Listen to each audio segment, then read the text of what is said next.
Добра вечер, вие слушате радио канал 103, ова е емисијата Данс е Макабре со своето 549-то издание.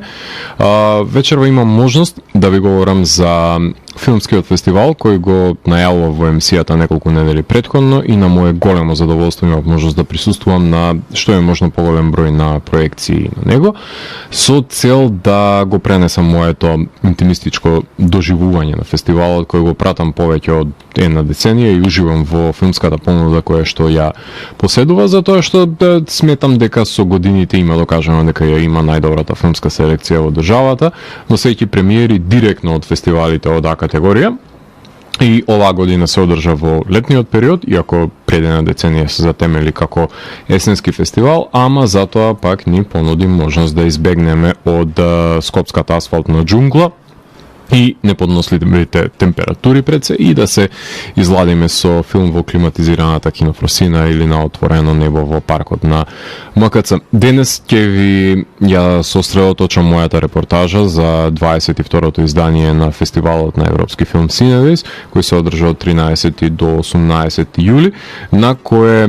имав можност да погледнам 21 филм, за кој што поединечно ќе ви говорам во рамките на оваа емисија, која што ја започнавме моќно со две композиции кои што се наоѓаат на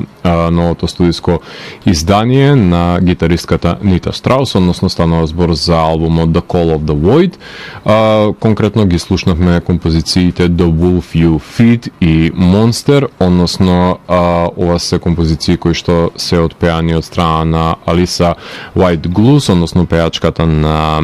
Arch Enemy. Таа е The Wolf You Feed, првата композиција, и Monster ја пее Лили Цар. Ова не се единствените гостувања на незиниот албум, буквално секоја втора песна има некое извикано име кое што може да го слушнете. Покрај овие два женски вокали, има моќниот вокал на Лизи Хейл може да се најде тука, како и вокалот на Дороти. А во продолжение ќе слушнеме дел од асортиманот на машките вокали, односно ќе ги слушнеме композициите Digital Bullets, се извинувам, неа ја изведува Chris Motionless од Motionless in White и секако можеби најагресивната композиција на овој албум, односно ќе го слушнеме одличниот вокал на In Flames во творбата The Golden Trial. Ова е вториот нејзин солистички албум, ако не се лажам. Нита Страус ви знаете како гитаристката на Деми Ловато и на Алис Купер, со тоа што Алис Купер и гостува и на ова издание со композицијата Winner Takes All. Првиот албум со кој што таа гитаристката на Иванес се представи беше контролиран хаос кој беше исполнет со инструментални композиции одсвирени од неа и незиниот бенд, меѓутоа се одлучи таа да го собере буквално врвот на авторите кои што творат во сад да и гостуваат на композициите кои што може да се најдат на The Call of the Void. Така што уживајте со како контрапункт на женските вокали со вокалите на пејачите на Motionless in White и In Flames.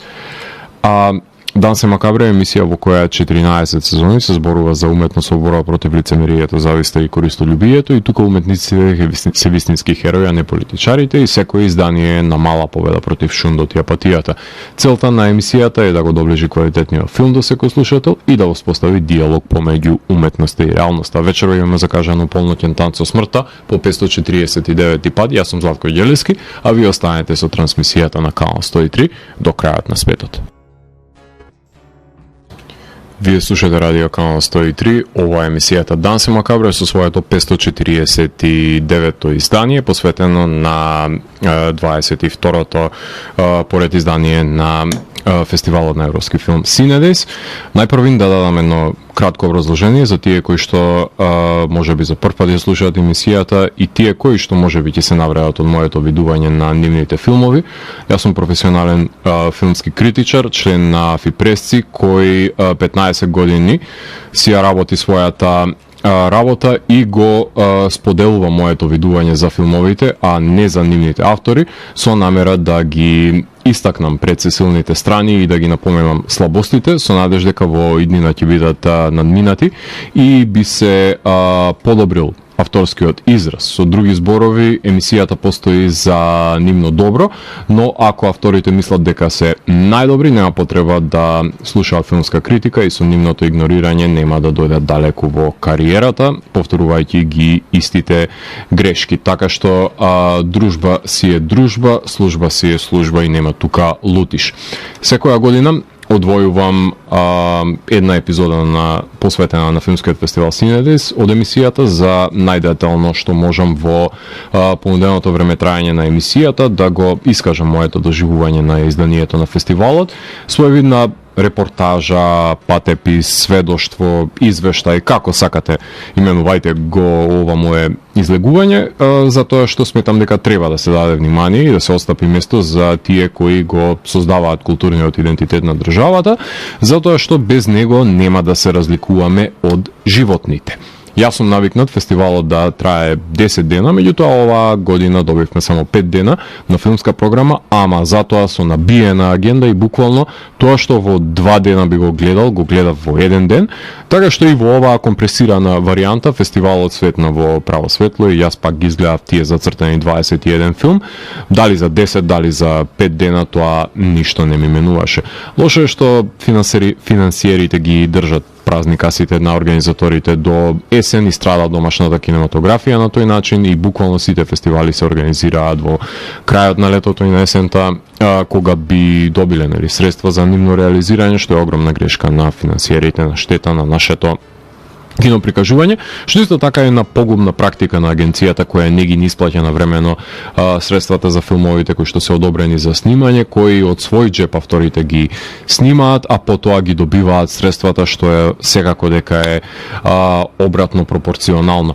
Штетата на киноприкажувањето е дотолку поголема што државата остава киното кое е во нејзина сопственост Милениум да скапува, затоа што нема функционален проектор за достојно прикажување на филмовите, ама држава која не ја интересира уметност не е држава, туку собир на неандерталци кои што вреват тој што е најгласен да биде во право. И покрај доцнењето со програмата на фестивалот и скратените средства, што резултираше со немање брошури,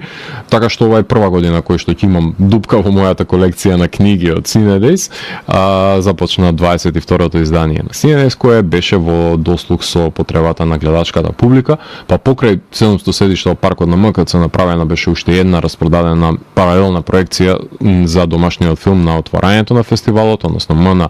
Вардан Тозија, и тој севкупно го гледа 1000 луѓе. Па кога тие 1000 луѓе излегоа надвор од проекцијата, може да замислите дека немаше воздух за дишење на самото плато на МКЦ, што беше една многу убава гледка за посведочување, која што говореше дека покрај малоумностите дека немало луѓе нели во Скопје во лето, се докажа дека е неточна таа клаузула, затоа што има и лјада кои што се заинтересирани да гледаат добра понуда, која ќе ги мотивира да ги напуштат домовите и наместо да одат по кафаните, да одат на кино во четвртокот на 13.7. Започите иницијативата да се отвори и затвори фестивалот со домашен филм, посебно со жанровски филм, како што е постапокалиптичен зомби хорор филм во кој Марко е мало дете кое живее во шумата под закрила на неговиот татко, глумен од Сашко Коцев, кои се обидуваат да преживеат во светот под руините на апокалипсата и нападите на чудовишните мутирани човечки битија, кои преку ширењето на заразата се јадат едни со други. Вардан допре до survival под жанрот уште во краткиот игран филм 1, но овој пат понуди еден нискобуџетен филм во светски рамки, кој ги следи принципите и каноните на зомби жанрот. Значи говориме за Спори зомбија на Ромеро, се разбира, кај што ги вметна за него препознатливите фракции и отпори кои би се развивале во еден дистописки свет. Владимир Самуиловски кадрираше прекрасни кадри во дивината, кај што малиот Марко е проголтан од шумата околу него, пакувајќи го овој филм да биде еден од подобро снимените филмови од својот ранг на жанровско рамниште. Меѓутоа, во свет во кој Грег Никотеро и Том Савини правеа живописни зомби мејкап во филмовите на Ромеро уште во 70-тите години на минатиот век, кои започнаа револуции во светски рамки, се разбира и со социокритичката природа на филмовите на Ромеро, како и стотици милиони милионските продукции на зомбија на мал екран, како што се The Walking Dead и Last of Us, секако дека не може да се мери филмот со нив, токму поради тие буџетски лимитирања, иако преминот од заробеништвото во шумата, во Одисејата во камената шума, кај што можевме да го видиме поголемиот свет во руините, се визуелните богатства на делото. Вардан е познавач на каноните и нормативите на жанрот и тоа е воочливо од употребата на дилемата за чување на зомбифицираните сакани или пак спасување на од нивните маки, појава на имунитет против заразата, потоа милитантните фракции кои што се наметнуваат своји закони нели во дивината и еден The Road патешествие кој е малиот хероин низ бајковидната призма на детето од Лисија ќе мора да ја впрегне сепак. Многу ме радува што конечно добивме домашен долг зомби хорор филм со оглед на тоа што и на тоа поле заостануваме половина век зад светот и неколку децении заостануваме зад Балканот, кај што веќе се продуцирани Zone of the Dead пред повеќе од деценија до последен Србин во Хрватска, кој што е можеби најсвежото зомби хорор издание. Постаментот е поставен и тој треба да окуражи млади автори смело да се изразуваат со јазикот на жанрот, ама по мој вкус би сакал да ми дадат автентичен подпис со кој ќе си играат со клишеата, затоа што тоа најмногу го вреднувам кај хорор филмовите, што искрен да бидам и сакав да го погледнам и во меѓутоа е ставено на маргините на овој филм. Тоа е едно од оружјата кои што би требало Вардан да ги користи за да се издвои од баграта ако веќе ги има тие финансиски конструкции кои што не му го овозможуваат тоа. Вториот фестивалски ден, петок, 14.7. во најголемите жештини се упати во МКЦ, откако претходно веќе 3 часа мислам дека бев излезен низ град, така што внатрешните органи ми беа речиси стопени и едва чекав да седнам во кинопростина под клима и да се препуштам на гледање на филм со моето дехидрирано тело, знаејќи дека фестивалскиот ден ќе биде долг и широк, со оглед на тоа што планирани ми беа 7 филмови да ги изгледам тој ден. Во 16.30 започна долгиот документарен филм надвор од програмата, насловен Приспивни сирени, во режија на Кристина Атовска, кој представува репортажа за патешествието на режисерката во Украина, за да ги улови во објектив случувањата на терен од првите 4 месеци од војната. Без поддршка од медиумите, смелата режисерка самоиницијативно оди во огништето, знаејќи дека има новинарска должност да дојде до вистината и на светот да му обелодени како изгледа модерно завојуваната Европа во 21. век, кога би требало да сме нели поеволуирани битија од неандерталците кои што војуваат, ама ете, не сме. Таа патува во Лвив, во Ирпин, во Киев, во Буча, во Харков, со тоа што снимките на мобилен телефон GoPro ловени се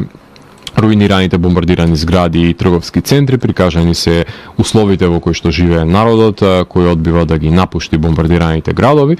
Во придружба на воените единици ние одиме во рововите кај што се брани државата. Прикажани се безживотни мртви тела, како се расфрлени насекаде по покосените градови, сведени на руини. Единствениот позитивен поглед во делото е придружбата со екипата која доставува храна во погодените градови од војната на населението кое е заборавено од светот, кое секоја вечер заспива со детонација на гранатите и проектилите. Ужаси. Новинарската спретност и смелост е неспорна на Кристина, меѓутоа незината филмска подкованост треба да се стави во прашање. Имено, како што јас не смеам ова епизода на Дансе Макабре да ја наречам документарен филм, така и ова дело сметам дека не ги исполнува критериумите да биде авторски документарен филм, затоа што е во прашање долгочасовна ТВ репортажа според мене, мене, бидејќи ригидна е употребата на филмскиот јазик, затоа што Крис знае да се појави пред мобилен и да прави репортажа за пронајдениот ров во кој што престојувал војник, да се снима заедно со еден од војниците кој ги држи на нишан непријателите, да се наметне со непотребно нападна нарација која на моменти му натежнува на делото до тој степен што како гледач ме фрлаше надвор од филмот и ме потсетуваше дека гледам ТВ репортажа со овај апаратус на имплементирани чинители, да беше документарист во прашање, знаеше дека треба да дозволи сликата да говори, наместо да се преджвакува виденото, само за да се добие некаков наивен патос. Како ТВ репортажа за злосторството функционира и трудот и смелоста се очигледни во делото, ама во никој случај не можам да ја гледам како творбата како документарен филм, затоа што одсутен е филмскиот јазик во низиното составување, а не се од помош и пикселизираните лица, уште еден нефилмски потфат, затоа што има многу начини да се монтира околу ликовите, да се сече кадар, например до екстремитетите. Во филм во 21 век нема место за пикселизација. Јас до ден денес не знам која е причината за војната и нема ни да сватам, ниту пак да ја оправдам, така што филмот нема намера да даде одговор на ова прашање, што е и подобро, затоа што стриктно се држи до животот на жртвите во војната, иако украинците говорат за постоечката пропаганда која што се изложува против нив во Русија. Има фестивали стриктно наменети за прикажување на репортажи како оваа на Крис и таму мислам дека ќе ја најде својата публика. Секоја чест за смелоста на македонската новинарка која ако продолжи да не ги покажува пред се лицето на злото, пред нејзиниот објектив, ќе може да ја квалификуваме како домашна Маријана Ван Зелер. Морам да напоменам дека кога фестивалската програма е поделена на локации кои се километри оддалечени една од друга, комплетно ја занемарувам програмата која се одвива во кинотека, затоа што физички е невозможно да присуствувам на две места одеднаш, така што јас едва можам да стигнам од една на друга проекција со нивното поклопување и доцнење во МГЦ, така што неколку пати се случи да излезам 5 минути пред крај на филм за да фатам почеток на нареден, ама со оглед на тоа што пуштаа најави за гостите на Здраво млади, кои неколку пати ја гледав, сватив дека можам да си допуштам да изгледам филм до крај без да се грижам за губитокот на почетокот на друг, но тоа па ја поместува вечерната проекција за повеќе од пола час, што значи дека дома пред 2 бев помирен дека нема да се приверам, што не ми пречи затоа што и без тоа предизгресен се не сум легнал веќе со години. Останав по проекцијата на филмот на Крис да се освежам на кафе и муавет со колеги и пријателски режисери, пред се пријателски разговор со нив и гледачи на филм на кои не им беа ете јасни жанровските конвенции на зомби хорор филмовите и строго се држеа за вокабуларот и за лексиката на филмовите, што е само еден мал чинител од севкупната приказност што е составен еден филм, па нема трошам време да ги сосредоточувам овие жанровски конвенции кои што треба секој да ги познава ако сака да коментира за некој филм. Кога во наредниот филм кој што требаше да се гледа беше Еден тон сладолед во режија на Сандра Ѓорѓиева, што е една гостинка која што беше составен дел од емисијата, која сними краток игран филм за момчето Ведран, кое го гриза совеста за последицата од небрежното однесување на него и неговите пријатели кои упорно сакаат да го потиснат случајното, но Ведран е убеден дека при случајна средба со ликот на самохраната мајка, глумена од Јелена Јованова, ја наоѓа жртвата на која ќе може да и се искупи за нанесената штета, најпрво со купување на сладоледи, за да добиеме вешто сокриен пресврт кој го преозначува делото, кај што Чунихин ја монтира снимката која може да им го згрози просперитетот на младите, кои не размислувале за нивните последици, ама молчеливиот Ведран е тој кој што бара начин да се ослободи од теговата која му тежи на грб, конкретно на начин кој што може еден тинеџер нели да го разбере, што е соодветно доловено во делото, токму со неговото инсистирање со купувањето на сладоледот. Музиката има за цел да ги пополни неискажливите јадежи на молчеливиот Ведран, кои го мачат ликот пред да ги признае на ликот кој што глуми Јелена. Мило ми е што работниот наслов на филмот се промени во Сладолетот, од Патлижан сладолед, затоа што поинтимно се поврзува со малото девојче. Клинчаров умее да го улови во поединечен кадар протагонистот на велосипед, како немо гледа во тоа што тој смета дека е неговото искупување за непремисленото I know what you did last summer сценарио. За толку краток филм има јасно разбирливо течение со набиено драматуршко действие кое Холивуд би го развлекол во еден двочасовен филм кој Сандра успеа да го синтетизира во ефективни 19 минути и сепак да го впери прстот во тежината на носењето на моралната одлука која зависи од индивидуата дали ќе биде спроведена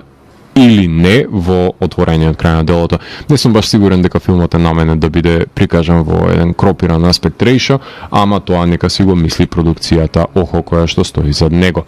Потоа го гледа филмот за кој ви говоре во епизодата на Дансе Макабре, посветена за Канскиот филмски фестивал, еден од листата на филмови кои сакав да ги погледнам, ми се оствари таа желба да го гледам во Кино Фросина, односно Паднати лисија, во режија на Аки Каурисмаки, која имаше највпечатливата пресконференција на Кан за филмот во кој една девојка е отпуштена за крадење на кашкавал со поминат рок од супермаркет и еден работник кој е начекан пијан на работа. Тие се заљубуваат и во сплет на околности ги губат контактите еден со друг, ама киното е тука за да ги спои, конкретно одвратно лошиот зомби хорор филм на Джармуш е причината за нивното излегување во кино, што мислам дека е можеби најдоброто дело што го има направено овај одвратен филм кој што го имам отпишано од службен весник дека е составен дел од зомби хорор пантеонот.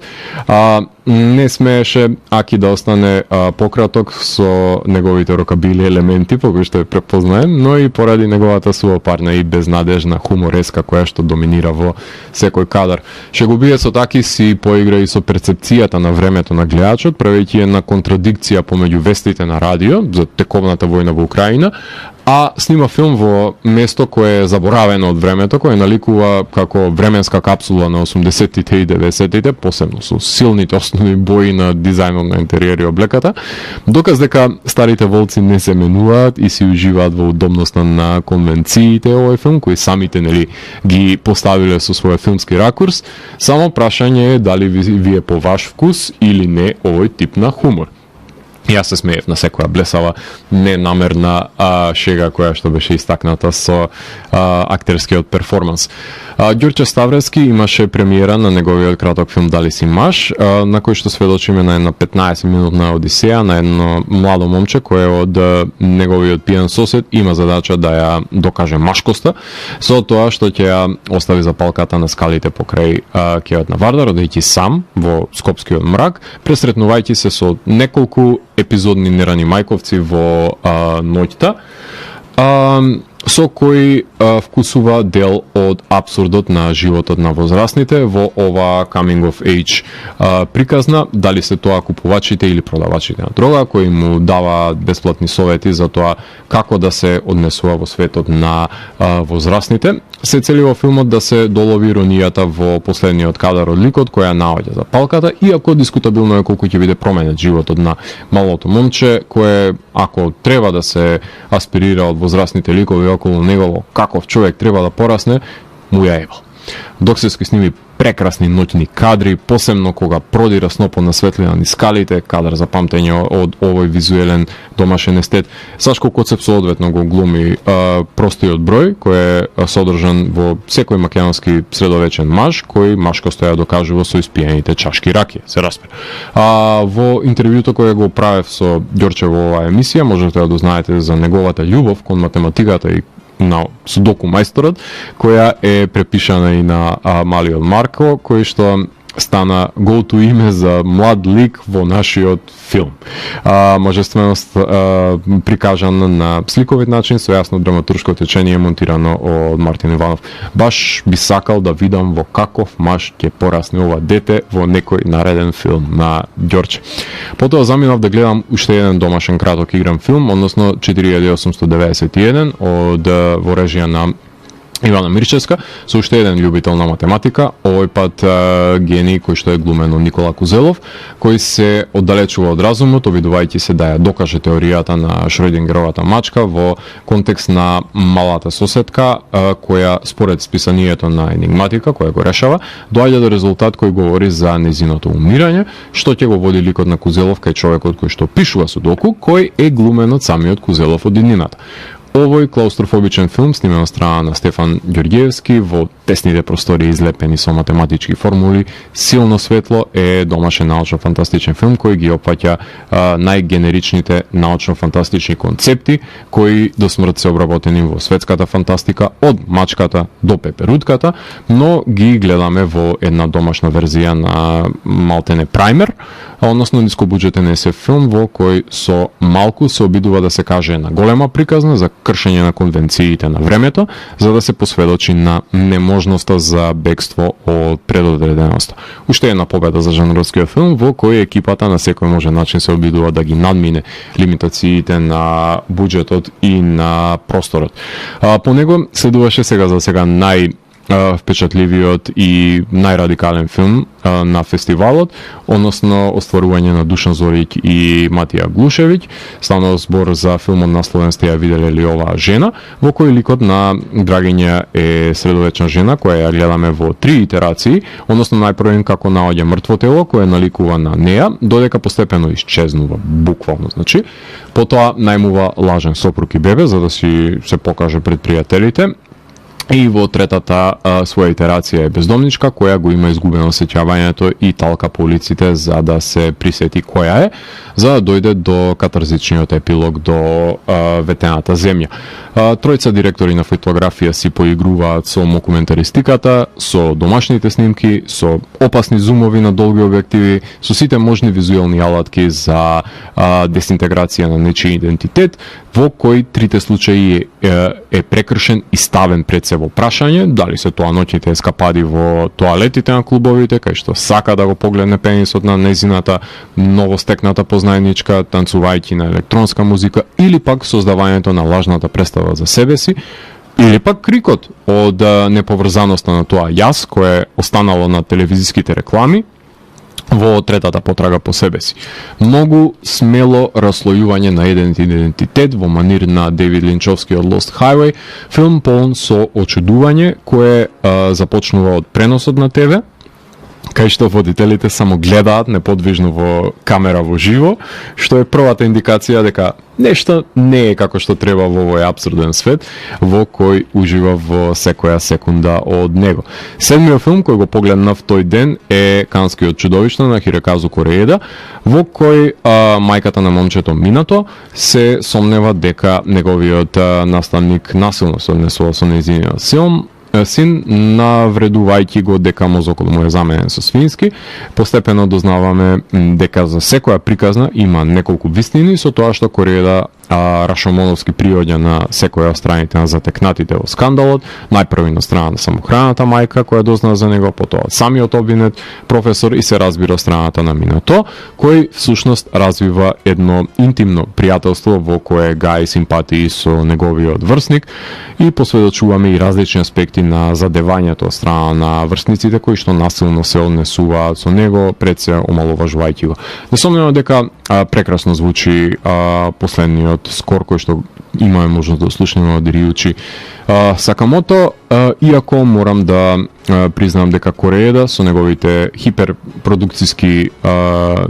творби губи допир со реалноста и на секој снимен филм го добива не баш секој го добива потребното внимание за да биде исклучително остварување, што значи дека сме добиле дестилирани Рашомонови јапонски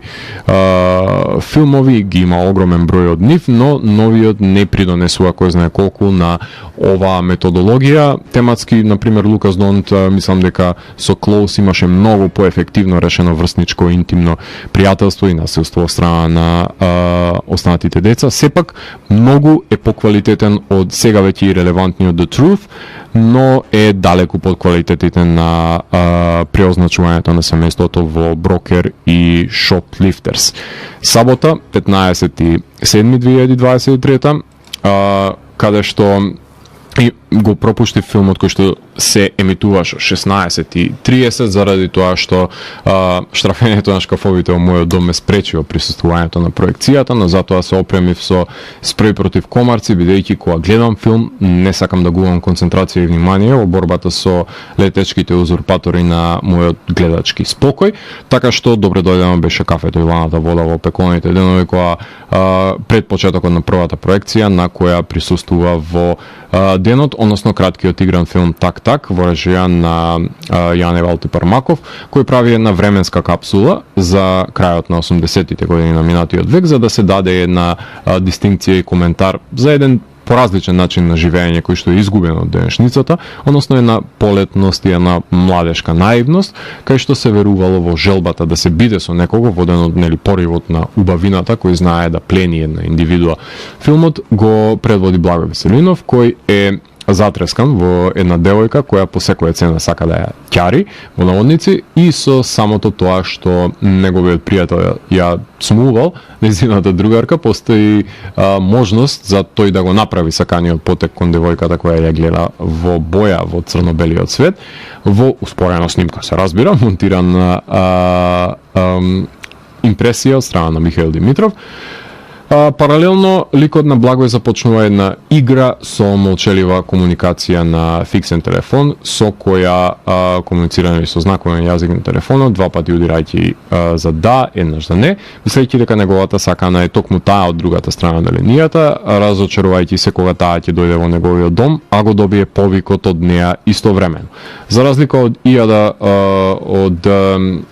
научно-фантастичен филм кој што претходно ви говорев, не може да биде девојката во исто време на две места,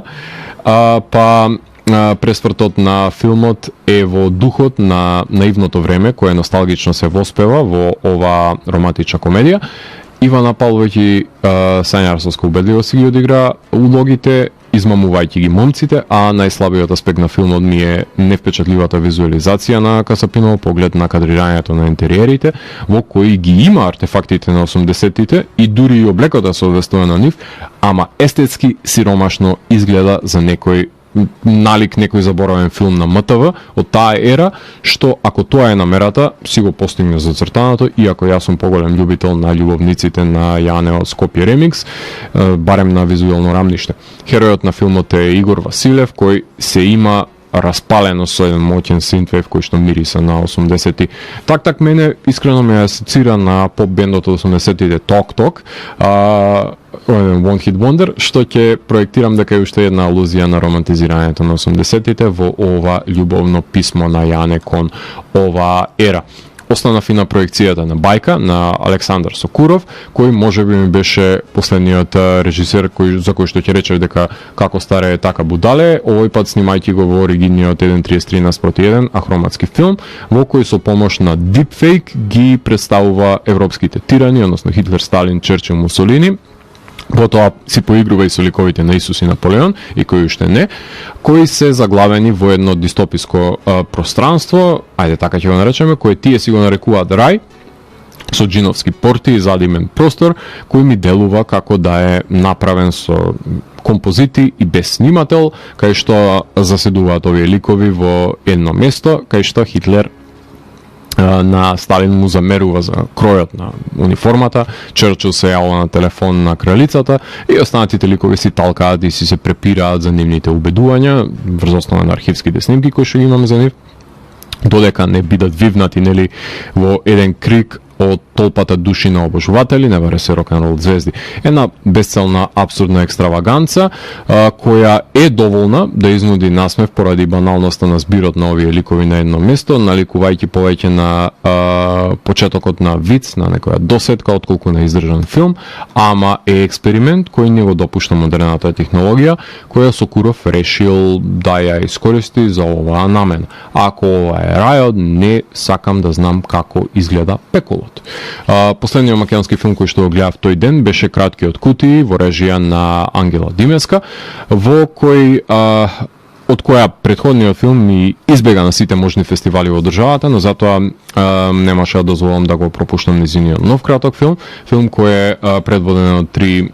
сили на женската глума, односно од одличните Даниела Ивановска, Билјана Јовановска и Жаклина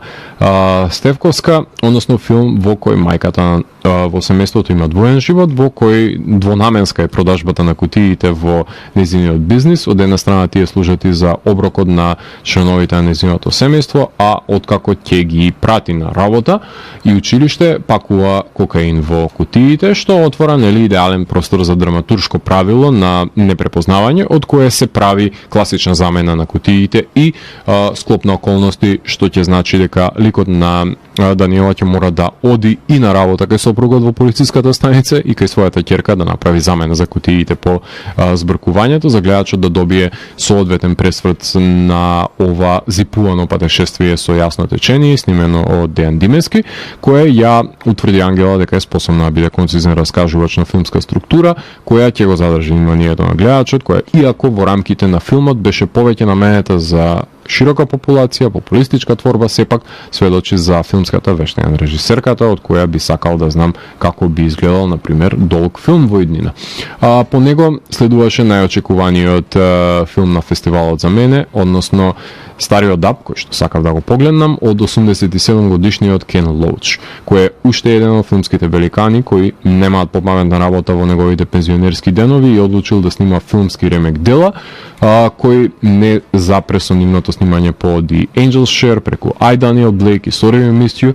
кој како и сите филмски ветерани, е прилично формулаичен и не смеете да очекувате дека на стари години ќе промени нешто во својот маниризам, па затоа ако ви пасува неговиот социјалистички филмски нарав, тогаш ќе си уживате и во The Old Oak, кај што прави колизија на два различни системи на вредности. Едниот е тој на северозападното англиско село, во кое пабот е последниот стожер на локалното население, кое ја символизира побуната на рударското движење, кое денес го гледаме како заборавена руина од светот, кај што младите бегаат, што станат полнолетни, а тие што ќе останат се дават во сиромаштијата, а другиот именител на колизијата е начнат од доселувањето на сириските бегалци, еден од најексплоатираните западноевропски филмски трендови, односно бегалци кои останале без своите домови, живеејќи во прифатилишта и доселувајќи се во ова рурално село. Судирот е неизбежен, затоа што има мештани гомнојадачи, талогот на селото кои не сакаат промена, затоа што се чувствуваат како кралеви во својот дворец, давејќи се во гомна до гуша, затоа што селото за нив е најдобро од свет од постоечките, кои се подготвени да се свртат против состојањето на барот, револтирање од неговата поддршка на бегалците кои што останале без нивните домови и блиски. Протагонистот е поранешен активист кој исто така подлегнал на апатијата на околината и дозволил да биде вовлечен во безнадежноста на местноста, па кога ќе се отвори можноста да ги спознае интимно бегалците и биде прифатен од нивната заедница, ќе се активира неговата ангажираност и ја отвори просторијата од барот за сплотување на двете заедници, кај што сиромашните од локалното население и бегалците со надеж ќе очекуваат топли оброци на таа локација, сцени во кои што не може да не ми се скрши срцето, зашто бев свесен уште пред да гледам филмот дека Лоуч ќе зададе емоционални удари. Неговиот филм и српскиот филм беа единствените долги филма досега кои го задржаа моето внимание од почеток до крај од различни побуди. Најдобар доказ дека треба да постојат филмовите на Лоуч се за да го мотивираат гледачот да развие емпатија и погледне без предрасуди низ очите на поразличните од себе си. Кога се враќав по филмот, се разминав со едно клеточно човечко битие, кое ми се обрати со говор на омраза, за да се направи фраер на девојката која што ја задеваше и тегнеше за да преминат на црвено на семафори за пешаци, додека јас чекав да се запали зеленото светло, говорејќи ми дека злонамерните битија се присутни околу нас и филмовите на Лоуч се лекот против нивната малоумност, ама уште да знаеа дека филм се прикажува во киносала и да се погледнеа во огледало погледањето на филмот и си речеа можеби проблемот е во нив, а не во поразличните од нив. Петти и последен филм за вечерта беше Матриарх од Алваро Гаго Диас, во кој камерата на Лусија Сипан не се одлепува од централната протагонистка Рамона, како што не се одлепуваше, например, во Глорија на Себастијан Делио пред неколку години. Односно, шпански филм сместен во рибарско селце во Шпанија, во кој што Рамона работи се што може да постигне, чисти простории, се грижи за старци, живее со незиниот сопруг кој, сака да се испијанчи и да има сексуални односи, која и да е таа што ќе сака да биде интимна со него, не му менува ништо тоа, додека Рамона се убива од повремени работи каде и што ќе стигне, само за овој екстровертен и префриган лик да обезбеди пари кои што ќе ги даде на ќерката, која па што се бунтува против неа, која не сака пари од неа, туку смирен и стабилен дом, кој што не може да го понуди Рамона, се разбира. Рамона само сака да се школува нејзината ќерка, за да не мора да ги има мачен живот како неа, а таа пак само сака да се забавува со момчето Оскар, а не да мисли на училиште, барем од тоа што можеме да го дознаеме во сцените во кои што се пресретнуваат во тесните улички пред клубовите. Марија Васкес го носи цел филм на нејзиниот грб, кој што финишира со очекуван европски отворен крај, со пролонгиран кадар во кој што Рамона мора да постави прашање кои се нејзините приоритети и што представува нејзиниот живот, ако не едно перпетуално измачување за екзистенција, па од тие поводи решава да остави се зад себе и да избрише таблата и да започне одново, ако тоа воопшто е возможно на некој друго место. Уште еден клишетизиран облик на екзистенцијална криза на напатен лик од европски филм, овој пат со пожртвувана мајка, која не знам пошто ќе се издвои од баграта на филмови со овие обележа и одлики, ако не по одличниот перформанс кој што го има Марија Васкес. Борбата против комарците беше издвојувана и спрејот се покажа ефективен. Фала на прашање. Требаше комарец да има на плакатот покрај лубеницата, а не мува на тематската концепција за оваа година на фестивалот. Мувите знаат да бидат досадни, како некои филмови, ама не се тие страшни, и се забораваат, нели? Ама комарците знаат да нанесат штета по телото и по нив ќе се памти фестивалот. Ги испразнивме аналогиите и може тука да направиме една кратка музичка пауза, додека мојот верен слушател во просториите на Канал 103, лебарката, ја искомуницирам со неа за нејзините впечатоци од овие половина час во кој што ви говоря за првите денови од 22-то издание на Cinedis, а во кратката музичка пауза ќе слушаме неколку композиции кои што ги изведуваат Butcher Babies. Односно станува збор за бенд кој што е предводен од два силни женски вокали, односно Карла Харви и Хайди Шепард, кои што го предводат овој американски метал бенд кој што ни доаѓа од Лос Анџелес, кој што го издадоа нивното ново студиско издание, односно конкретно издадоа дводелен албум кој го именува во првиот дел Eye for an Eye и во вториот дел Till the World's Blind, односно нивниот четврти студиски албум. Неговиот претходник беше од 2017 и го гласеше Lilith, претходно ги издадоа Голијат и Take It Like a Man, односно новото студиско издание. Ќе имаме можност агресијата на овој бенд да ја слушнеме во неколку композиции. Јас за ова емисија ги избрав Backstreets of Tennessee, синглката Beaver Cage и Best Friend, како и моќните и кратки Spitting Teeth и The Devil Cut Me Off. Така што продолжение ги слушаме Butcher Babies, најагресивниот бенд за вечерва, и потоа ќе се вратам во етер да ви говорам за преостанатите денови од 22-то издание на Cinedis. Уживете. Вие слушате Радио Канал 103, ова е емисијата Дансе Макабре со својата 549-та епизода посветена на 22-то издание на Cinedis, а во претходниот говорен блок ви говорев за првите 3 дена од фестивалот, односно четврток, петок и сабота. Продолжуваме со четвртиот ден, односно технички тоа е недела, 16.7.2023 со денови се провлекува една појава кај гледачкиот аудиториум, која што почна да ми оди на нерви кај фестивал, затоа што забележав дека се повторуваше после секоја проекција на домашен краток филм, кој што играа како журнали, односно загревање за играниот филм од гала програмата или од официјалната селекција, со тоа што поканетите пријатели и соработници на авторите, кои што има премиера на своите филмови, откако присутните од екипата ќе ги испратевме со аплауз, колективно ја напуштаа салата и си одеа од паркот, за да ги тапшаат по рамо авторите дека се најдобри.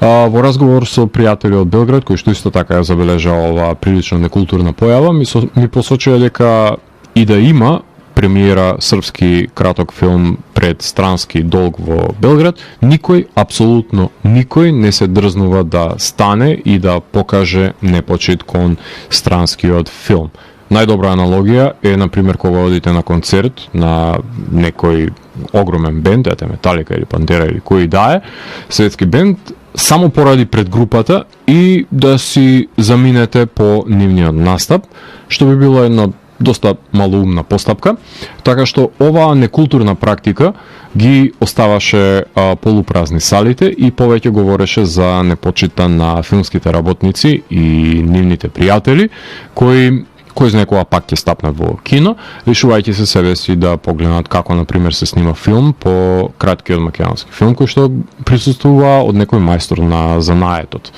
Може би научиле нешто повеќе за создавањето на филм. Или пак, ако се најдобри, нема што да учат, најдобри се.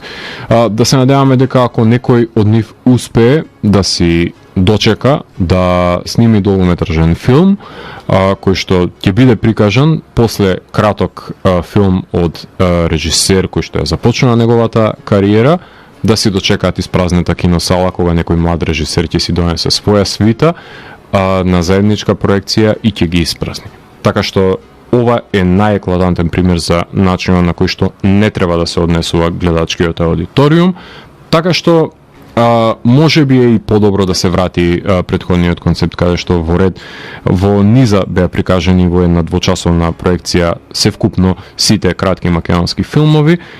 па во тој случај да видиме дали ќе се осудат пред своите колеги да станат филмовите кои што ќе бидат прикажани на авторите на филмовите и нивната свита, кои што ќе бидат прикажани на почетокот од таа селекција. Така што тука верувам дека ќе ги гризе јадежот, дека не може туку така да станат на среде проекција,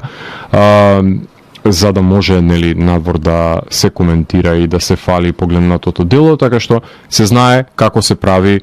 во културни цивилизирани општества. Се гледа целосната програма од терминот во кој што се влегува во кино салата и тоа нема иземање од тоа правило. Ова е нешто на кое што сметам дека треба да се поработи ако сакаме да имаме некаква кинокултура од страна на аудиториумот. Оваа појава продолжи на краткиот сценариото во режија на Александра Кардалевска, кој што е постмодернистички филм во кој една ноќ се пресретнуваат во еден дом Ана Каренина, Вронски, Хамлет, Дракула и Шерлок Холмс, односно фикциони ликови кои што дознаваат дека се во нечија приказна, туѓа се разбира, и го наоѓа сценариото со цел да откријат што ќе се случи со нив. Меѓутоа,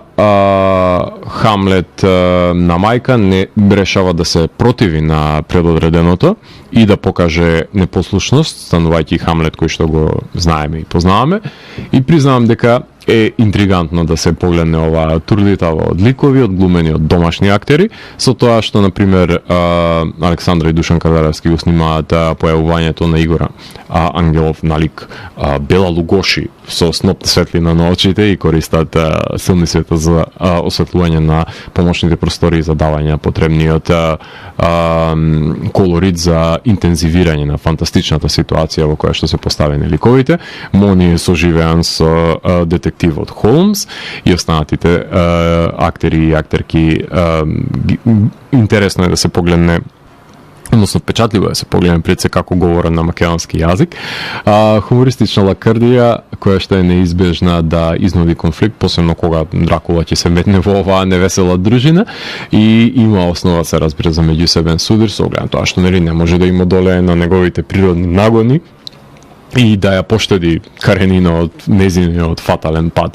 Неколку други автори, се извинувам, како што е Банов и Спасич, исто така на постмодерен начин во минатото си поигруваа со концептот на оживување на ликови, но никој не се дрзнал како Александра да земе добро познати херои од книжевноста и да ги соочи еден со друг. Ана Стојановска го решава филмот на крај, кој соодветствува на комичната нота која што цели. Од претходните филмови на Александра многу ми се допадна хорор филмот Woman in Purple и би сакал за него да продискутираме некојаш во емисијата со неа, а не сум имал можност да го погледнам Жито Вардар екстра бело, за жал. Во секој случај, убаво составен печворк на постмодерен филм од готови форми, измислени од писателските великани. По него беше прикажан Посветло утре, уште еден филм кој одлично се надоврза на постмодерните чинители на филмот на Александра, со тоа што беше режиран од страна на Нани Морети, кој признавам дека не сум некој голем обожувател, ама секогаш му давам шанса да ме разочара. Овој пат во новиот филм портретиран е режисер на сред екзистенцијална криза, околу кој светот се распаѓа. Продуцентот на неговиот филм е глумен Метју Амонри, кој што е доведен до банкрот. Неговата сопруга продуцира тој филм, кој ги следи модерните текови и користи насилство за забава, односно за поттикнување на адреналинот кај гледачите, а не за згрозување на нив, како например во краткиот филм за убивање на Кишловски, како што ќе наведе мета режисерот. Меѓутоа му се распаѓа бракот, како и неговиот филм кој што го снима, едноставно времето му бега под нозете, а тој не може да го фати чекорот со него, дел поради тврдоглавоста, дел поради стравото од промената. Автореференцијален филм кој многу лошо помина на Кан кај критиката, со право, затоа што освен овие комични проблесоци има голем дел на непотребни винјети, како што е пеењето на песна на среде филмот, репетитивното вадење на модерни уреди од периодичен филм, кои ми беа несмешни практики. Со скепса приоѓам кон неговиот хумор, па кога се прави пародија на себе си, во некои сцени е гледлив, а во некои едноставно не се трпи. Во паркот на МКЦ немаше краток филм во неделата, затоа што Вим Вендерс се имал пуштено и снимил филм над 2 часа, така што и без тоа се доцни со проекцијата, уште да се пушта краток филм пред неговиот би било прекумерно. Тоа негово опуштање е на сметка на новиот филм Совршени денови, во кој Коджи Јакушо, кој што го знаете од Третата мајка на Кореједа и од Тртина сесен, се скорнам од филмот на Такаши Мике, глуми чистач на тоалети во Токио, на чија што секојдневна рутина ние како гледачи посведочуваме, од неговото будење, возење до градот со различна аудио касета, од некој познат рок-н-рол артист од 70-тите, како што тоа се Rolling Stones, Пети Смит, Лу Рид, а што ме филм на Вендерс, прашање нема простор за дискусија за квалитетот на изборот на музика, посебно тука, кај што имаме молчалив интроверт кој дозволува преслушаните песни да говорат пред се за неговиот ден, со тоа што има некоја своја љубов кон аналогниот живот, дали аудиокасетите се опрашање или фотографијата која што ја прави во паркот со години, еден негов зен кој му се, на кој што тој му се препушта, завршувајќи со посета на исти ресторани по работата и читање на книга пред спиење во тој негов минималистички дом. Има најден спокој во овој живот кој постепено му се нарушува текот на денот, дали станува збор од колегата и неговата недевојка, како и неочекуваната посета на внуката која избегала од дома кај него и согледува однатер филмот како тече еден ден на Вујкото, кој што е некој си пандан на Шантел Акерман. Нина Симон се чува за крајот на филмот и клучет израниот епилог со пролонгираниот кадар, кој го видовме еден ден предходно во филмот Матриарх, кој децении предходно беше популаризиран од The Graduate, а тоа е епилог во кој што протагонистот на продолжениот кадар дозволува да читаме емоции пред се на неговото лице, додека режисерот го пролонгира резот. Франц Лустик снима на оригиналниот 1:33:1, што функционира за компактниот живот на Хураяма, односно протагонистот на филмот, меѓутоа мислам дека монтажерот Тони Фрошхамер требало да интервенира во некои сцени чии што тавтологии не водат никаде, односно што го тестира трпението на гледачот, се разбира. Знам дека медитативен тон брка Вендерс, но кога ќе се одлучи Молчали флик да го носи филмот, и тоа многу добро да го глуми Коджи, зашто и беше награден со Златна палма на Кан, а не режисерот, кој доколку го стокмеше подобро филмот, ќе беше во потесен круг за палмата. Екуменското жири е важно само за црквата, не за мене и за филмската уметност воопшто.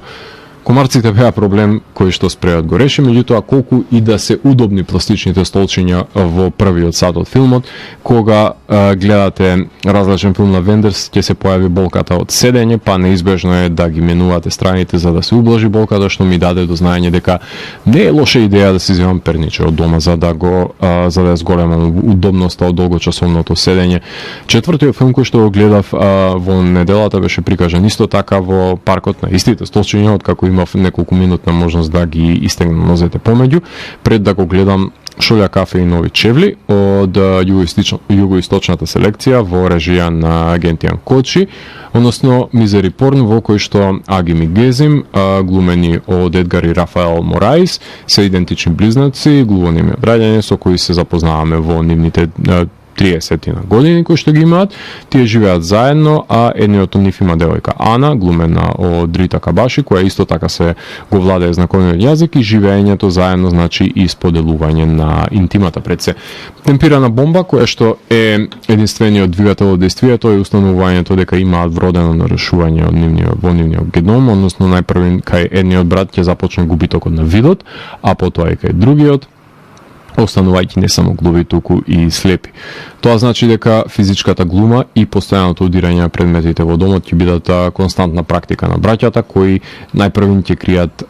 еден од друг оваа тајна за да се заштитат од болеста, но кога ќе се намали видното поле и функционалноста, нема простор веќе за криење на вистината. Основни потреби не може да извршат и едниот брат многу полоше прифаќа веста и ставањето крај му е опција која ја има на ум, додека неговиот брат па сака да ја истурка работата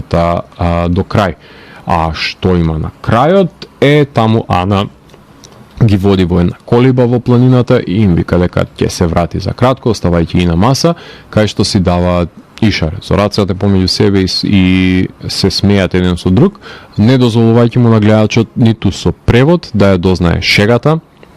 помеѓу нив, чувајќи ја само за себе. Токму во последниот кадар го воочуваме единственото движење на камерата на директор на фотографија Илијас Адамис, кој цел филм го снима со помош на фиксирана камера, меѓутоа во последниот широк план прави доближување до браќата во еден среден план, фиксираност која мислам дека беше погодена пред се за овој филм, за да може браќата да ја имаат контролата врз тоа што точно се случува во фиксираната рамка со низините лимитации, со движењето и играта со тело. Само уште да имаше некој значителен агент кој ќе ја дестабилизираше братската врска, дали преку недоволно искористениот лик на Ана, дали преку фамилијата, дали преку работата, некој фактор во кој што нема да биде едно насочена неизбежната пропаст на минималистичкиот филм со јалова судбина на ликови осудени на пропаст и гледачот не може апсолутно ништо да направи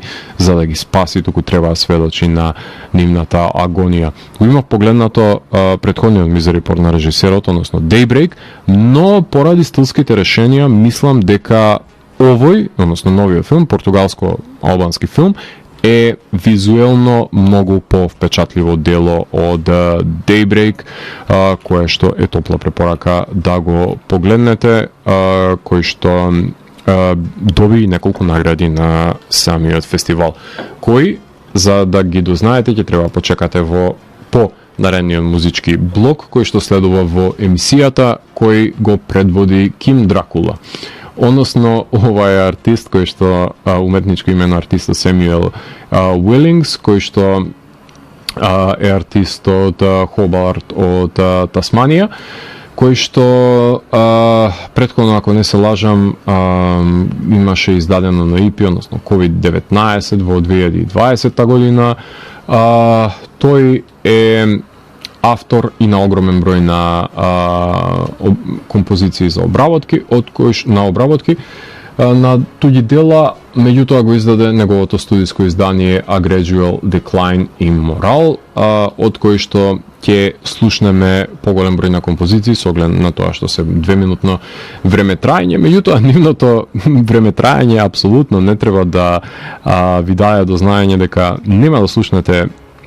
интригантни музички склопки во овие творби, заради тоа што има апсурдно скокање од жанар во жанр и нивно амалгамирање во еден музички постмодерен потфат, така што од колаж на најразлични техники и прелевања имаме во музички контрадикции кои што може да се наслушнат во неговите творби, нешто што можеби би било аналогно повеќе на автори како Psychostic или на Игор, кои што тоа го прават на исто така вешт начин. И Ким Дракула го изразува во рамките на алтернативниот метал, на нью метал влијанија кои што ги има, на кросовери од металкор, на брекдауни од хардкор влијанијата кои што ги има, на мелодични метал инстанци и во комбинација со трап и на останати хип-хоп влијанија, рецитали и една музички калейдоскоп кој што не знам како и дали може да се стави во некаква си конвенционална стега во која што може да се формулира неговиот авторски израз. My confession, luck is a fine thing, give it a chance, Drown, Undercover, Industry Secrets и последната композиција е во соработка со вокалот на Корн, односно со Джонатан Дейвис, именувана како 70 Thorns. Така што слушаме прилично авангардна мешавина на музички стилови кои што се под капата на проектот кој е насловен Ким Дракула и албумот Gradual Decline in Moral. А потоа ќе се вратаме да ја говорам за последните 2 дена од филмскиот фестивал Cinedis. Учувајте. Вие слушате радио Канал 103, ова е емисијата Дансе Макабре со својата 549-та епизода, посветена на 22-то издание на филмскиот фестивал Cinedis, а за самиот крај на емисијата ќе го дадам моето видување за последните 2 фестивалски дена, односно понеделник 17.7. Во текот на животот на филмските фестивали секогаш доаѓам барем пола сат пред првата проекција да можам да испиеме едно кафе на мир под сенка и да се видам со некој љубител на филмот и да скршиме некој муавет. За погледнатото го имав погледнато моето злосторство на Франсуа Озон и воопшто не ми се допадна тој негов хумористичен обид за глорификација на убийка во самоодбрана до славен статус, ниту па ми се допадна хуморот во тој филм, ниту оживотворената периодичност и признавам дека многу повеќе ми функционираше францускиот екстремист кога прекосеше на филмските норми со многу поиздржани дела отколку неговото ново остварување со оглед на тоа што ги вади година за година и станува веќе еден европски Вуди Ален, а неговиот нов филм за мене е еден неуспешен Џон Вотерсов обид за сатира. Затоа го имав погледнато претходно и не сакав повторно да сведочам, меѓутоа го почнав денот со ултра краткиот Страст по лутањето во режија на Леона Јарич. За тие кои што го слушале ги поп, англискиот назив Last for Life и тоа како ќе им значи, која е опремена со тоа што го има на располагање и од техника и снимила 4 различни лифтови, вклучувајќи го и товарниот лифт на МКЦ, кој се наоѓа неколку метри до киносалата кај што го гледа филмот, со тоа што се оживотворени со помош на 4 различни нарации кои што говорат за психофизичката состојба на лифтовите, на мала, но инвентивна филмска етида за јукстапозицијата при оживување на мртвите објекти, кои имаат чувства, стремежи, копнежи, дали се опрашање лифтови, например, кои што сакаат да бидат птици, или се германски лифтови кои што мразат бои, гнасотија и се надмени за разлика од другите, или па се лифтови во кои што посетителите уринираат, или може би се суицидални. Секој од нив си ги кажува своите маки во овој комичен 5-минутен филм на 4 различни јазици, во кој што без разлика на средствата на располагање се гледа постоечката идеја зад него, што искрено не можам да го кажам и за останатите домашни филмови кои што ги гледав тој ден. Леона дури и во монтажа на кратките крупни планови во ќошината на лифтовите ја живнува нарацијата во делото. Потоа настана еден сеопшт хаос со програмата на фестивалот, зашто се заслужни организаторите на Синедис и се надевам дека ќе си ја научат лекцијата, дека не смеат да се играат курташок со термините и локациите на кои што ќе бидат прикажани филмовите на денот на прикажување. Тоа е недопустливо, посебно кога објавуваат на социјалните мрежи во ист ден две контрадикторни најави, не ја ажурираат веб страницата и не ги информираат вработените на благаницата за местото на прикажување на филмот на Столески, затоа што луѓето треба да знаат дали да купат карта или не и каде да ја купат. Само мене ми придоа едно 5 мина и на сите морав да им објаснувам дека контрадикторни се изјавите и додека не се појави лице вработено во МКЦ нема да можам да им соопштам каде ќе се случува проекцијата.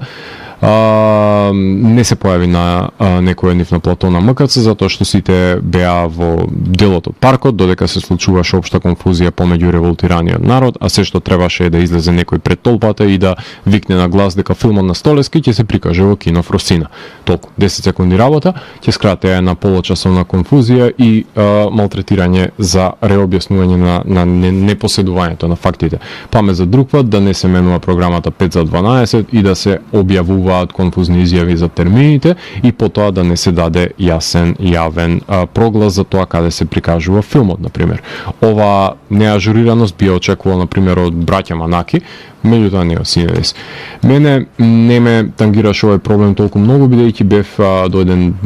тој ден за кратките македонски филмови, па ако на едно место не беше прикажан филмот на Столески, ќе беше прикажан на друго. Бев предупреден за неквалитетот на хрватскиот филм, долгометражниот филм, така што иако го имав погледнато филмот на Столески, сепак сакав да го погледнам на повторно на големо платно, затоа што сметам дека е тој успешен филм. Меѓутоа претходно го гледав краткиот Имиња на Јане Спасиќ, во кој малото момче, погодувате веќе сега како се вика, Марко, со неговата мајка доаѓаат во прифатен центар за бегалци, кај што од неговите врсници дознаат дека прашање е време кога војниците ќе донесат кутија за чевли со предметите на татковците кои што загинале во војната, посебно тие во проколнатата просторија во која што се наоѓа Марко со неговата мајка. Се извинувам, револтирам поради однесувањето во играта со мечеви од новостекнатите познајници. Марко решава да направи една игра на непрепознавање со презимињата за да го избегне носењето на фамозната кутија и мислев дека сме завршиле со експлоататорските филмови од војната со кои што се фаќа на емоција гледачката публика со смрт на блиските и бегалската криза од пред 15 години, ама сум се излажал. Снимањето на рака на Димески си има свое време и место во европската кинематографија, посебно филмовите, на пример на браќата Дарден, ама тука воопшто не придонесува на непосредноста на действието на естетско рамниште. Јане се има справено со децата да не преглумуваат, тоа е успешно реализирано од негова страна, на пример за разлика од женскиот лик во краткиот 4897, но по гледањето на филмот ми остана впечатокот дека сум го гледал филмот некогаш на некој фестивал на европски филм и тогаш ми бил заборавлив и денес ми е неконкурентен на европската филмска сцена, затоа што детска игра насреде бегалска криза е опасно формулаична замка во која не го гледам потписот на Јане, од кога ми се допадна, например, неговите филмови за време на студиите кои што ги работеше. Колатерална штета е филмот на мојата презаситеност од филмови на тема бегалска криза и светлосни години по квалитета на него на оваа тема е филмот на Кен Лоуч од пред неколку дена кој што можевме да го погледнеме. Во последниот термин за денот го погледнав опозитот на филмот на Леона, кој ја имал сета опрема која што може еден режисер да ја посака, ама имал нефокусирано и излитено сценарио за да ја искористи како што треба. Станал збор за краткиот досие Иднина во режија на Гоце Трајковски, во кој Рашид Береда и Ебру Мусли се брачен пар во чии што живот и магично и пред се наивно се вплеткува ликот на кој оглумява на Стојановска, која од моментот кога Рашид ќе ја погледне на улица до самиот крај се со излишно вадени фреймови, нели? Што толку несразмерно е употребена за заплеткување на ликот во будуарот на парот, што ми говори за една авторска неспредност за изразување на јасно течение на драматуршката структура во краток филм. Супер што има страсни сцени, ама најверојатно треба да се одржи уште некој чинител за запознавање со ликовите, кој што имаат односи, ако треба да ми е грижа воопшто за Рашидовата судбина, а не ми е според тоа колку е несреќен во неговиот брак со љубоморната му сопруга, кој исто така и користи услугите на ликот на Ана. Најмногу бев иритиран што продуцентите Игор и Марија го снабдили овој режисер со анаморфни леќи да го снима фаличното сценарио без јасна карактеризација и действие, што сметам дека е вистинска штета, затоа што да беа употребени за некои од останатите домашни филмови, немаше да биде залудно нивното користење, што не го спречува Кардаревски да си поигра со боите, со симетријата, ама со сета муниција на светот е промашена метата на филмското стрелиште, барем според мене. Има причина зошто теорема на Пасолини, например, не може да се синтетизира во 19 минути со шупливо сценарио на кое што му фалат сцените за да биде целовито или па да има изградени ликови за кои што и во 19 минути може да бидат по-концизни и по-ефективни. Последниот филм за денот, 20-тиот филм кој што погледам фестивалот, е доволно возрастни, односно Of an Age, во режија на Горан Столевски. Филмот е поделен на две хронолошки действија, едното во летото од 1999 година, а другото од 2010 година. Во првиот временски јас, повлечениот Никола со потекло од Србија и енергичната Ебони со мотуранти кои што се партнери на надпревар по танцување. На денот на надпреварот Ебони му се јавува на Никола, која не знае каде се наоѓа, затоа што се испијанчила претходната вечер, која го моли да ја собере, но тоа ќе значи дека ќе го пропушта на надпреварот. Па Никола, за да може да ја најде и да ја донесе во цивилизација, ќе бара помош од нејзиниот постар брат, шармантниот Адам, и додека се возат натаму, се спријателуваат, се запознаваат подобро еден со друг. Односно Никола се представува дека го чита Кафка и Борхес за да го импресионира Адам, кој па нема проблем да истакне дека е геј, иако Никола е тој кој не е се уште подготвен јавно да ја обзнани својата сексуална ориентација, иако со танцовиот костим на сите им е јасно кој е и што е, не само не му е јасно. Проблемот е што Адам ја напушта земјата 24 часа и заминува да живее во Буенос Ајрес, што значи дека ќе сведочиме на едно експресно заљубување кое ќе му го промени животот пред се на Никола. Вториот временски теснец е кога аудиокасетите на цимерот Македонец немаат функција, односно Y2K заканата не постои и никој не симнува песни повеќе на Napster, кога за свадбата на Ебони во 2010 година долетува Никола кој потајно сака да го види Адам, за да дознае дека Адам нели веќе е мажен, но тоа не го спречува да ги изгледа неговите емоции и да биде благодарен што има можност да ја осознае својата сексуалност токму поради споделената интима со него. Големината на филмот се состои во неговата прецизна реализација, јасна е драматуршката поставеност и универзална димензија е доловена со љубовната приказна која сведочи за заљубување на две индивидуи кои без разлика на нивниот пол ќе функционира, што говори за незината вонвременска инстанца, а до тоа што е во рамки на LGBT филмови само прави еден многу корисен исчекор за збогатување на ризницата на филмови во оваа категорија пред се со квалитетот кој што поседува. Меѓу Чранг веќе има изградено препознатлив ракурс на снимање на рака со собствен подпис, што ставањето во оригиниот 1:33:1 за мене беше полн погодок, посебно во крупните планови во автомобил за кои морам да го пофалам Горан за тоа што со лимитираните агли на снимање успеа да го задржи вниманието на гледачот во монтажата. Уживање е да се погледне дело на македонски автор кој започнува со култната најавна шпица на Universal, односно на Focus Features, што значи дека полесно е да се добие култна композиција како што е творбата Loverful на The Cardigans, на еден саундтрак. Односно верувам дека Чорич бил најефтиниот за добивање од авторски права од музиката која што ја употребена, а елегичната свита на пијано одлично ги надополнува неискажливите емоционални габарити на повлечениот Никола Столевски. Го снима неговиот Moonlight и треба да биде горд со ова дело кое е поблиску до реализацијата до неговите кратки филмови, како што беше, например, You Deserve Everything, кој што е поудобен во експресијата отколку што беше во одличниот You Won't Be Alone. Чекаме да погледнеме што ќе направи со неговото домаќинство за почетници. Вторник, 18.7. затворање на фестивалот беше наменето за церемонијата на доделување на наградите во категориите на официјалната селекција и Југоисточна Европа, така што наградени беа со златна звезда за најдобар филм Обичните на Софи Линенбаум, сребрена звезда за најдобра режија за Time Out на Ев Душман, сина звезда за најдобро сценарија за Обичните на Софи Линенбаум и Михаел Фетер Натански, и специјално признание за најдобра изведба за Матриархат за Марија Васкес, за која што може да заклучите дека се согласувам со моето рецензирање на Матриархат. Од селекцијата за Југоисточна Европа беше награден со златно сонце за најдобар филм Шоја кафе и нови чевли на Гентијан Кочи, а од филмската критика беше награден унгарскиот Лери на сценаристот и режисер Шилард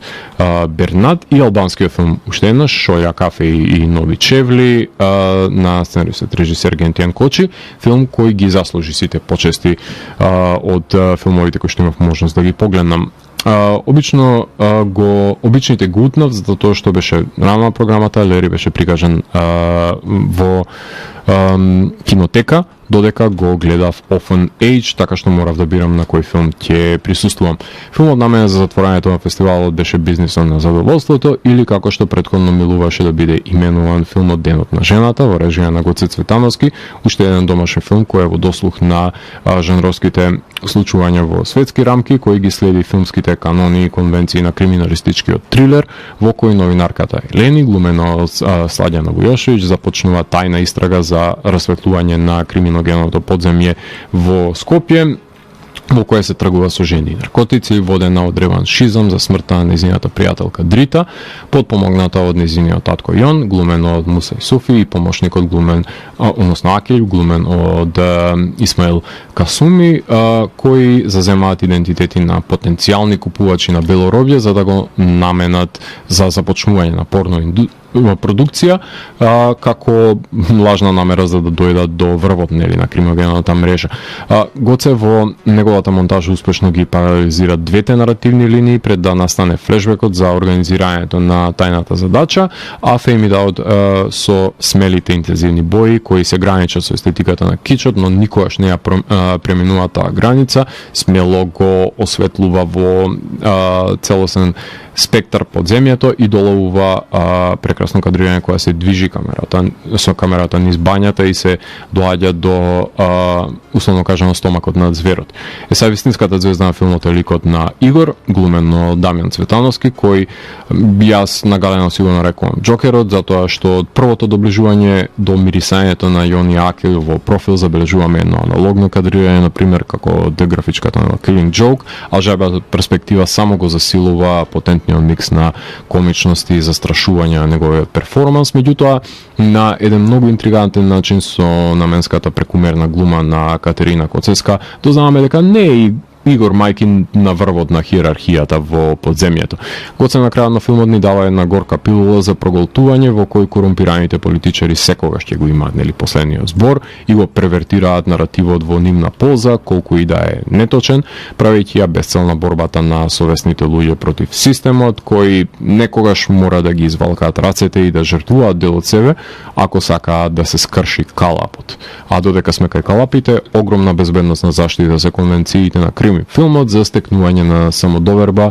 за комплетирање на дебитанско жанровско играно дело, но ова е калибар на филмови кои ќе ги најдете на стриминг платформите, ги има во изобилие, правени се директно и наменски за нив, за широка популација, не за фестивал на авторски филм, без разлика што е соодветен актерскиот перформанс на сите инстанци, зашто би ми било грижа, например, мене лично за починатата Дрита, тоа ми е најголемиот проблем кој што го имав со филмот, за која ама баш ништо не знам и не е доволна една сцена во бар за пијанчење на девојка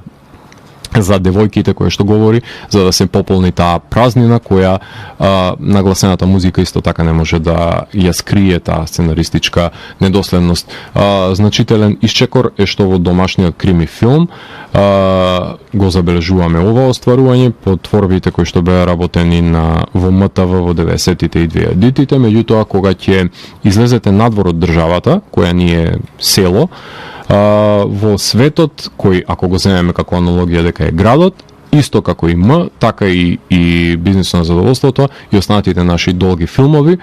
без автентичен сингуларен авторски печат, кои силно се подпираат на конвенциите на жанровите, ќе бидат пречекани од селекторите на филмските фестивали, кои ќе ви речат дека вакви филмови пред 30 години се снимале во нивните држави и нема да ви го селектираат делото, затоа што, како што не можете да ме прелажете мене, така нема да може да се прелажат и селекторите во странство, кои погледнале исто толку филмови како мене и не се паднати од Марс, ниту па пијат топла вода, ниту ги интересира изговорот зошто биле мали буџетите во Македонија за да се снимат филмовите, кога сите тие недостатоци нели му штетат на крајниот продукт, кој не ги санирал проблемите најпрви на сценариото и продолжил да оди во продукција со своите недостатоци. Сега секој филм ќе си го најде своето место и големината пред се на еден продуцент е да знае што продава и кому треба да му биде продадено. Прашањето зошто нема, например, да се памтат реплики од новите македонски филмови и зошто звучи оскудно македонскиот говорен јазик во нив, тоа говори можеби за невозможноста да искомуницира сценаријата на овие нови наши долгометражни филмови со гледачите. Се на се, масовно посетено издание на Синедеј, со кое треба да бидат задоволни и организаторите и посетителите од понудената програма за лимитираното пред се време траење со една прилично набиена агенда. Гледавме свежи странски и домашни филмови и можевме да споредиме каде е македонската кинематографија визави светот. А тука може да ја завршиме емисијата. Пред се ќе слушнеме неколку композиции кои што се наоѓаат на изданието со обработки на еден од најзначајните гранж бендови на сите времиња, односно Soundgarden, именувано како Super Unknown Redux. Албум кој што е составен од обработки на голем број на стонер рок и